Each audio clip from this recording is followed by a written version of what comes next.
আমাদের 2024 সালের মাধ্যমিক এবং দ্বাদশের পরীক্ষা আগামী মার্চ মাসের 1 তারিখ শুরু হবে আর পরীক্ষা শেষ হবে মার্চের 30 তারিখ। এই যে মাধ্যমিক এবং দ্বাদশের পরীক্ষা সার্থকভাবে পরিচালিত করতে গেলে, পরীক্ষাকে সুন্দরভাবে শেষ করতে গেলে যেমন একদিকে ছাত্র, শিক্ষক এবং অভিভাবকদের সহযোগিতা প্রয়োজন, তেমনিভাবে আমাদের রাজ্য সরকারের পুরোপুরি সহযোগিতা, প্রশাসনিক বিভাগ, শিক্ষা বিভাগ, স্বাস্থ্য বিভাগ, যোগাযোগ ব্যবস্থা, এগুলো প্রত্যেকটা দিক থেকে পুরো সহযোগিতা না হলে আমাদের পরীক্ষা নিষ্পন্ন করা সম্ভব নয়। এই জন্য আজকে আপনারা যারা বিভিন্ন যোগাযোগ মাধ্যমের প্রতিনিধি যারা আসছেন, আপনাদের আমরা বিনীতভাবে একটা অনুরোধ করব, সেটা হচ্ছে আপনারা পুরোপুরিভাবে পুরো যোগাযোগ ব্যবস্থাকে সচল রাখার জন্য, জানার জন্য আপনাদের পুরো সহযোগিতা প্রয়োজন। আর এই পরীক্ষাকে ভালোভাবে নিষ্পন্ন করার জন্য, সার্থক করার জন্য আপনারা পুরোপুরি আশা করি আমাদের সাথে সহযোগিতা করে যাবেন এবং আমাদের বিভিন্ন যেগুলো সবাই জানা উচিত এগুলো ঠিকমতো প্রচার করে যাবেন। একটু সময়সূচিটা নির্ঘণ্টটা একটু বলে দেবেন। হ্যাঁ, আমাদের পরীক্ষা আগামী যেটা শুরু হবে, পরীক্ষার সময়তে আগে আমি একটু দু একটা বিষয় একটু পরিষ্কার করে নিই, তারপর সময়সূচি বলছি। আমাদের পরীক্ষা দেখুন, এর মধ্যে সারা ত্রিপুরায় আমাদের গতবার যতগুলো সেন্টার ছিল, যে ব্যবস্থাপনা ছিল, এটা পাল্টে গেছে। অনেকগুলো স্কুল, প্রায় 120টা স্কুলের মতো বিদ্যাজ্যোতি হওয়াতে আমাদের এই পরীক্ষার সময়তে অনেকগুলো সেন্টার এবং ভেন্যু পরিবর্তন হয়ে গেছে। তো আমাদের এই পরীক্ষাতে বিশেষ করে যেগুলো বিদ্যাজ্যোতি স্কুল হয়ে গেছে, এর মধ্যে অনেকগুলো স্কুল আগে আমাদের সেন্টার ছিল, বিদ্যাজ্যোতি হওয়াতে সেই বিদ্যাজ্যোতির কাছে আমরা যাচ্ছি না, বিদ্যাজ্যোতিকে পুরো সরিয়ে রেখে আমরা আলাদাভাবে পরীক্ষার ব্যবস্থা করেছি। আলাদা সেন্টার, আলাদা ভেন্যু আমাদের এখন তৈরি হয়ে গেছে। যেমন ধরুন, আমাদের মাধ্যমিক পরীক্ষা যেটা হবে, মাধ্যমিক পরীক্ষায় মোট 69টা 69 ভেন্যু আছে, সেন্টার 69 সেন্টার, 69টা সেন্টার আছে আর 144টা ভেন্যু আছে। সেন্টার হলো আমাদের শাখা আর ভেন্যু মানে প্রশাখা। একটা সেন্টারের আন্ডারে কয়েকটা ভেন্যু থাকে। আর 12 পরীক্ষার সময়তে আমাদের যেটা সেন্টার আছে 60 আর ভেন্যু আছে 98। তার মধ্যে মাধ্যমিক যে পরীক্ষা, মাধ্যমিক পরীক্ষায় আমাদের এবার বিভিন্ন আপনারা যদি জানতে চান, বিভিন্ন ডিস্ট্রিক্ট ওয়াইজ আমরা জানিয়ে দিতে পারি কটা। যেমন ধরুন, ধলাই জেলায় সেন্টার আছে 7টা, তার মধ্যে সেন্টার 7টা আছে, ভেন্যু আছে 13টা। আর স্কুল যে পরীক্ষা হবে, 103টা স্কুলে পরীক্ষা হবে। গোমতী জেলাতে সেন্টার আছে 6টা, ভেন্যু আছে 17টা, পরীক্ষা হবে 127টা স্কুলে। খোয়াই জেলাতে 3টে সেন্টার আছে, 12টা ভেন্যু আছে, পরীক্ষা হবে 109টা স্কুলে। নর্থ ডিস্ট্রিক্টে 6টা সেন্টার আছে, 19টা ভেন্যু আছে, পরীক্ষা হবে 117টা স্কুলে। সিপাহী জেলাতে 8টা সেন্টার, 22টা ভেন্যু, পরীক্ষা হবে 179টা স্কুলে।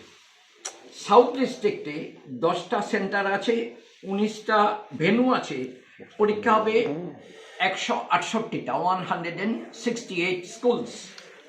ঊনকোটিতে 5টা সেন্টার, 13টা ভেন্যু, আর পরীক্ষা হবে 92টা স্কুলে। আর ওয়েস্ট ডিস্ট্রিক্টে 24টা হচ্ছে সেন্টার, 29টা হচ্ছে ভেন্যু, পরীক্ষা হবে 204টা স্কুলে। ইন টোটাল আমাদের তাহলে কি দাঁড়াচ্ছে, মাধ্যমিক পরীক্ষায় 69টা সেন্টার, 144টা ভেন্যু, আর টোটাল পরীক্ষা হবে 1099টা স্কুলে। আর 12-এর সময়তে দেখুন, 12 পরীক্ষায় আমাদের সেন্টার আছে ধলাই জেলাতে 7টা। আগে বলেছিলাম 12 পরীক্ষায় টোটাল নাম্বার অফ সেন্টার হচ্ছে 60, 60টা, আর ভেন্যু হচ্ছে 98টা। তার মধ্যে ধলাই জেলায় পরীক্ষা হবে 7টা সেন্টার, ভেন্যু হচ্ছে 10টা, আর পরীক্ষা হবে 34টা স্কুলে, 34 স্কুলস। গোমতী জেলাতে 6টা সেন্টার, 22টা ভেন্যু, পরীক্ষা হবে 45 স্কুল, 45টা স্কুলে। খোয়াই জেলাতে 3টে সেন্টার, 7টা ভেন্যু, পরীক্ষা হবে 37টা স্কুলে। নর্থ ডিস্ট্রিক্টে 5টা সেন্টার, 13টা ভেন্যু, পরীক্ষা হবে 46টা স্কুলে। সিপাহীজলাতে 8টা সেন্টার, 13টা ভেন্যু, আর পরীক্ষা হবে 65টা স্কুলে। সাউথ ডিস্ট্রিক্টে 8টা সেন্টার, 14টা ভেন্যু, পরীক্ষা হবে 70টা স্কুলে। ঊনকোটিতে 3টে সেন্টার, 6টা ভেন্যু, পরীক্ষা হবে 29টা স্কুলে। আর ওয়েস্ট ডিস্ট্রিক্টে 20টা সেন্টার, ভেন্যু হবে 23টা, আর পরীক্ষা হবে 97টা স্কুলে। এই মোট আমাদের 12-এর জন্য 60টা সেন্টার হবে, 98টা ভেন্যু হবে, আর সারা স্টেটে 12 পরীক্ষা হবে 423টা স্কুলে, 423 স্কুলস।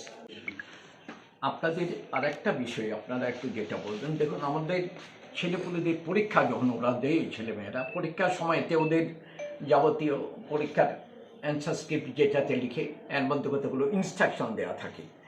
আমরা চাইছি এবার বোর্ডের দিক থেকে আমরা বিভিন্ন টিম, বিভিন্ন জন হঠাৎ করে পরীক্ষার সময়তে সব দেখতে যাব, আর এখন নতুন সেন্টারগুলো ঠিকভাবে হয়েছে কিনা এটা দেখার জন্য আমরা এর মধ্যেই গত 11 ডিসেম্বর থেকে 16 ডিসেম্বর অবধি সারা ত্রিপুরায় বিভিন্ন নতুন সেন্টারগুলো টিম বিভক্ত হয়ে সব আমরা ভিজিট করে এসেছি, দেখে এসেছি।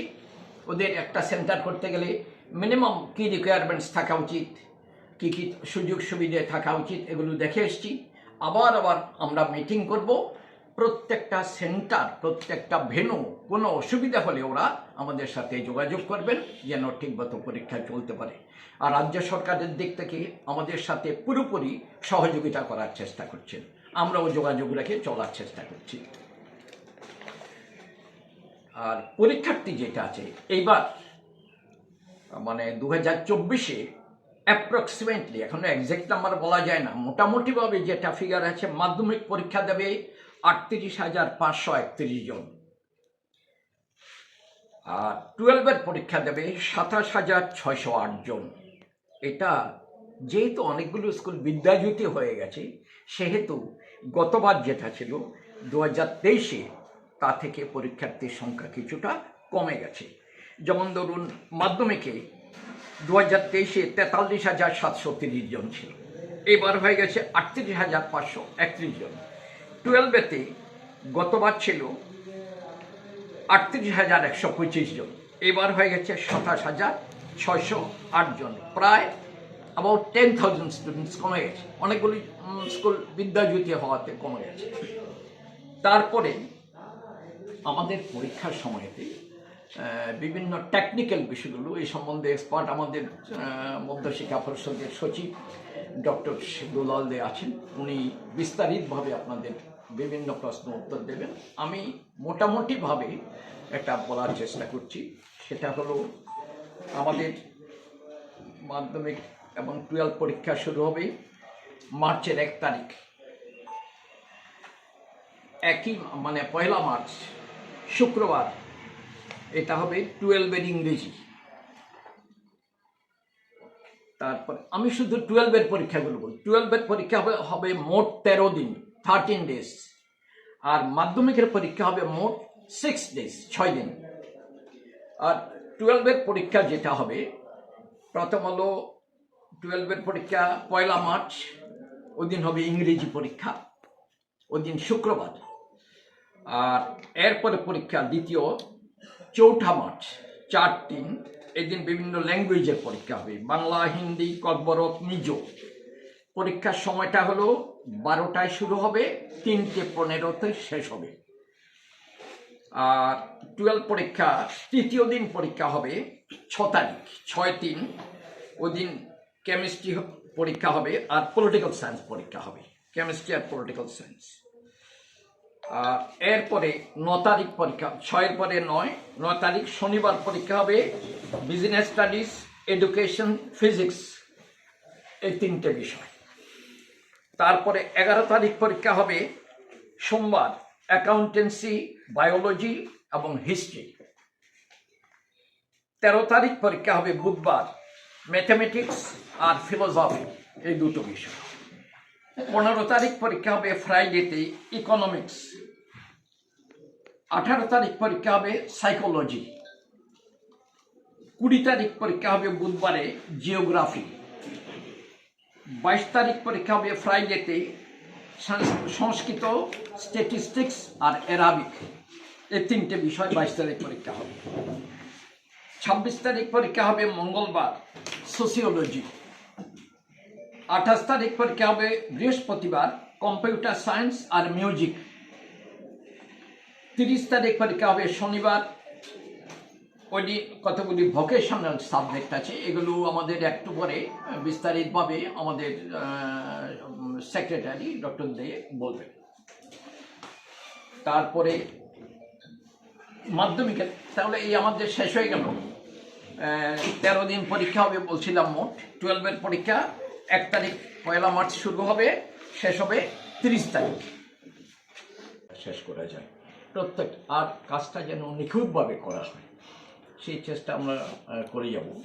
তার এভাবে চেষ্টা করি যতটুকু পারি তাড়াতাড়ি রেজাল্ট আউট করার চেষ্টা করি। প্রশ্নবর্তনে একটু সেই বিষয়টা কীভাবে দেখতে হবে? এই বিষয়ে আমাদের মন্তব্য করার কিছু নেই। প্রি বোর্ডের যে পরীক্ষা হয় এর সাথে বোর্ড কোনো যুক্ত না। প্রি বোর্ড পরীক্ষা পুরোপুরি রাজ্য সরকারের শিক্ষা বিভাগ, ওরাই পরীক্ষা নেন, বোর্ড অটোনোমাস আলাদা। আমরা ফাইনাল পরীক্ষার সাথে যুক্ত আছি। প্রি বোর্ড পরীক্ষা আমাদের আগে যে টেস্ট পরীক্ষা হতো সেই টেস্ট পরীক্ষার মতো। প্রি বোর্ড পরীক্ষা রাজ্য সরকারের শিক্ষা বিভাগ, ওরাই ব্যবস্থা করেন, ওরাই সব দায়িত্বে থাকেন। আর ওদের যদি কৃতিত্ব হয়, ভালো হয়, সে তাদেরই প্রাপ্য। যদি কোনো স্লিপ কিছু হয় সেটা ওরাই ঠিক করবেন। এটা বোর্ড কোনো অবস্থায় যুক্ত না। স্যার, নতুন যে ভেন্যুগুলো নতুন হয়েছে তার মধ্যে কি কলেজ আছে বা কলেজ না না, কলেজ সব কিছু নমস্কার সবাইকে। আমি এতক্ষণ স্যার যেগুলো বলেছেন আমি একটু চেঞ্জ করে বলার চেষ্টা করছি। যেমনটা আপনারা শুনেছেন, আমাদের এবার পরীক্ষা শুরু হচ্ছে 1 মার্চ থেকে। 12-এর ইংরেজি দিয়ে শুরু হবে, আর 2 মার্চ মাধ্যমিকের ইংরেজি দিয়ে শুরু হবে। মাধ্যমিকের পরীক্ষা শেষ হবে 23 তারিখ ভোকেশনাল সাবজেক্ট দিয়ে, আর 12-এর পরীক্ষা শেষ হবে 30 তারিখ ভোকেশনাল সাবজেক্ট দিয়ে। তো এর সাথে রিলেটেড প্র্যাকটিক্যাল পরীক্ষা, প্র্যাকটিক্যাল বেস সাবজেক্টগুলো অলরেডি আমাদের হয়ে গেছে। তার অ্যান্সার কি মার্কসও আমরা পেয়ে গেছি। আর প্র্যাকটিক্যাল মার্কসগুলো স্কুল কর্তৃপক্ষ আমাদের অনলাইন ফর্ম ফিল আপ যখন শুরু হবে তখন ওরা অনলাইনে আপলোড করবে। আর গতবারের তুলনায় এবারের কিছু সেন্টার ভেন্যু চেঞ্জ হয়েছে, আপনারা শুনেছেন। বিদ্যাপতি স্কুলের কারণে কিছু কিছু ভেন্যু আমাদেরকে চেঞ্জ করতে হয়েছে। গতবার যেমন সেন্টার ছিল মাধ্যমিকে 77 আর ভেন্যু ছিল 162, সেখানে এবার সেন্টার হবে 69 আর ভেন্যু হবে 144। ভেন্যু 144 মানে এই 144 স্কুলে পরীক্ষা দেবে। আর এখানে যেটা স্কুল আমরা বলছি 1099 মাধ্যমিকে এবার স্কুল আছে, যারা যে সমস্ত স্কুল থেকে স্টুডেন্ট পরীক্ষায় অংশগ্রহণ করবে, পরীক্ষা দেবে ওই 144 ভেন্যুতে। 144 ডিফিনিট করা আমাদের স্কুল আছে, ওই স্কুলগুলোতে পরীক্ষা দেবে। হ্যাঁ, আর একই রকমভাবে 12-এর ক্ষেত্রে আমাদের সেন্টার আছে 60 আর ভেন্যু আছে 92, মানে 92 স্কুলে পরীক্ষা দেবে। আর স্কুল থেকে অংশগ্রহণ করছে এরকম 423টি স্কুলের স্টুডেন্ট অংশগ্রহণ করবে, হায়ার সেকেন্ডারি স্কুল। হ্যাঁ, আর যেখানে গতবার ছিল সেন্টার 62, ভেন্যু 112। এরপর আমি আসছি যে আমাদের এই যে বিদ্যাজ্যোতি হওয়ার পরে যে ভেন্যু চেঞ্জেস হলো, এতে আমাদের নতুন ভেন্যু হয়েছে 56টি নতুন ভেন্যু আমাদের করতে হয়েছে মাধ্যমিকের জন্য। আর এইচএসের জন্য করতে হয়েছে আমাদের 39 এইচএসের জন্য নতুন ভেন্যু করতে হয়েছে। আর ক্যান্ডিডেটের কথা বলতে গেলে আমাদের যে ক্লাস 9-এ যারা রেজিস্ট্রেশন করেছে 2022-এ, ওরাই 2024-এ পরীক্ষা দেবে। হয়তো সবাই নাও বসতে পারে। তো আজকের পর্যন্ত আমার কাছে যে ডেটা আছে, যে রেজিস্ট্রেশন করেছে 38,559, 38,559 স্টুডেন্ট রেজিস্ট্রেশন করেছে ক্লাস 9-এ 2024 পরীক্ষার জন্য। এখন ফর্ম ফিল আপ করলেই বোঝা যাবে। ওদের ফর্ম ফিল আপ শুরু হবে 5 জানুয়ারি থেকে 20 জানুয়ারি পর্যন্ত চলবে। অ্যাজ ইউজুয়াল আমাদের অনলাইন ডাটা এন্ট্রি হবে। 5 জানুয়ারি থেকে শুরু হবে, 20 তারিখ পর্যন্ত চলবে। এর মধ্যে থেকে আমরা বুঝতে পারবো কতজন রেগুলার ক্যান্ডিডেট পরীক্ষা দেবে আর এক্সটার্নাল ক্যান্ডিডেট কতজন পরীক্ষা দেবে। এই ক্যান্ডিডেট থেকেই আসবে রেজিস্ট্রেশন যতজন করেছে। একই রকমভাবে 11-এ রেজিস্ট্রেশন করেছিল 27,627 জন। এর মধ্যে থেকেই আসবে। হয়তো পুরো সংখ্যাটা আসবে না, কিছুটা কম হতে পারে। আর তাছাড়া গতবার যারা ফেল করেছে 2023-এ, ওরা কন্টিনিউ কম্পার্টমেন্টাল হিসেবে এবার পরীক্ষা দেবে। তো এরকম মাধ্যমিকে কন্টিনিউ ক্যান্ডিডেটের সংখ্যা হচ্ছে 289, আর কম্পার্টমেন্টাল ক্যান্ডিডেট হচ্ছে 1014 মাধ্যমিকের ক্ষেত্রে, অনেকটা বেশি। আর হায়ার সেকেন্ডারির ক্ষেত্রে কন্টিনিউ থাকছে 300, আর কম্পার্টমেন্টাল থাকছে 510। সিঙ্গেল সাবজেক্ট 1 জন, ইমপ্রুভমেন্ট দেবে 23 জন ক্যান্ডিডেটে, ইকুইভ্যালেন্স ক্যাটাগরিতে এক্সাম দেবে 3 জন স্টুডেন্ট। তো এগুলো অলরেডি আমাদের কাছে ফর্ম চলে এসছে, এরা আগেই কনফার্ম হয়ে গেছে। এখন আমাদের কাছে রেগুলার আর এক্সটার্নাল ক্যান্ডিডেট আসবে 5 জানুয়ারি থেকে 23 জানুয়ারির মধ্যে। এর জন্য একটা আমরা পত্রিকায় নোটিশ দেবো, এর মধ্যেই দেবো। ডেটটা কবে স্যার? 5 জানুয়ারি থেকে 20 জানুয়ারি। এটা আমাদের অ্যানুয়াল ক্যালেন্ডারই দেওয়া আছে যে অনলাইন ডেটা এন্ট্রি যেটা পিরিয়ড থাকবে। তো এই হচ্ছে আমাদের এবারকার পরীক্ষার মোটামুটি একটা ইনফরমেশন। আর মাধ্যমিকের পরীক্ষা যেহেতু 2 তারিখ শুরু হচ্ছে, এবার আমরা চেষ্টা করেছি একটু ডিফারেন্স। রুটিনটা আপনারা দেখলেই লক্ষ্য করবেন যে মাধ্যমিকের পরীক্ষায় আমরা গ্যাপ রেখেছি পর্যাপ্ত পরিমাণে, যথেষ্ট এরকম গ্যাপ আর হয়তো আর আগে কোনোদিন মানে দিইনি। এবার মিনিমাম 5 ডেজ গ্যাপ আছে মাধ্যমিক একটা পরীক্ষার মধ্যে। তো এতে আশা করি স্টুডেন্টদের সুবিধা হবে, যেহেতু ওদের জীবনের প্রথম বোর্ড পরীক্ষা। আর 12-এর জন্য গ্যাপ আছে, কারণ সবাই তো সব সাবজেক্ট থাকে না, অটোমেটিক গ্যাপটা চলে আসবে। তো এই হচ্ছে ইনফরমেশান যেগুলো আজকে আমরা রুটিন আমরা পাবলিশ করছি 2024-এর মাধ্যমিক এবং উচ্চ মাধ্যমিক পরীক্ষা। তো এর সঙ্গে আমি সমস্ত, যেহেতু রুটিন পাবলিশড হলো, আনুষ্ঠানিকভাবে পরীক্ষার কাজ শুরু হয়ে গেছে আমি ধরতে পারি। আমার তরফ থেকে, মধ্যশিক্ষা পর্ষদের তরফ থেকে ত্রিপুরা রাজ্যের সমস্ত মাধ্যমিক এবং উচ্চ মাধ্যমিক যারা পরীক্ষা দেবে সকল ছাত্রছাত্রীদের জন্য আমার শুভেচ্ছা থাকবে। সবাই যেন ভালো রেজাল্ট করতে পারে। স্যার, গত বছরের একটা বিষয় দেখা গেছে যে বিশেষ করে রেজিস্ট্রেশনের ক্ষেত্রে আপনাদের সময়সীমা পার হওয়ার পরও বহু ছাত্রছাত্রী রেজিস্ট্রেশন করতে পারে না। পরবর্তী ফর্ম ফিল আপ পরবর্তী সময় আপনি নিজে থেকে সেগুলো করেছেন, আপনাদের অভিজ্ঞতা রয়েছে গত বছর। এটাকে কাটানোর জন্য কি আপনারা এবছর কোনো নতুন পদ্ধতি অবলম্বন করবেন? নতুন পদ্ধতি কি করব? এখন আমার যেটা শিডিউল টাইম 5 জানুয়ারি টু 20 জানুয়ারি পর্যন্ত ফর্ম ফিল আপের আমরা ডেট দিয়ে দিয়েছি অনেক আগের থেকে। এখন এই ডেটের মধ্যে স্কুল ডেটা এন্ট্রি করবে, যারা যারা এক্সাম দেবে রেগুলার এক্সটার্নাল ক্যান্ডিডেট, ওদের কাছে তো ইনফরমেশান আছে যার যার স্কুলের, ওরা ডেটা এন্ট্রি করবে। অ্যাকর্ডিংলি আমরা ওই ডাটা প্রসেস করব। ফলাফলের ক্ষেত্রে কোনো সময়সীমা আপনারা টেন্টেটিভ ডেট? ফলাফল 30 তারিখ যদি মার্চের শেষ হয়ে যায়, তারপর অ্যান্সার স্ক্রিপ্টগুলো ইভ্যালুয়েশনের জন্য রেডি করতে এপ্রিল মাস লেগে যাবে। End of April R beginning of May আমি আশা করছি যে হয়তো ইভ্যালুয়েশন শুরু করতে পারবো, যদি ঠিক টাইমে হয়। এন্ড অফ মে বা জুনের উইদিন 5th জুন আমরা রেজাল্ট পাবলিশ করতে পারবো। ফলাফল প্রকাশের ক্ষেত্রে বিশেষ ত্রুটি বারংবার লক্ষ্য করা যায়। আপনারা সেটার অভিজ্ঞতা রয়েছে।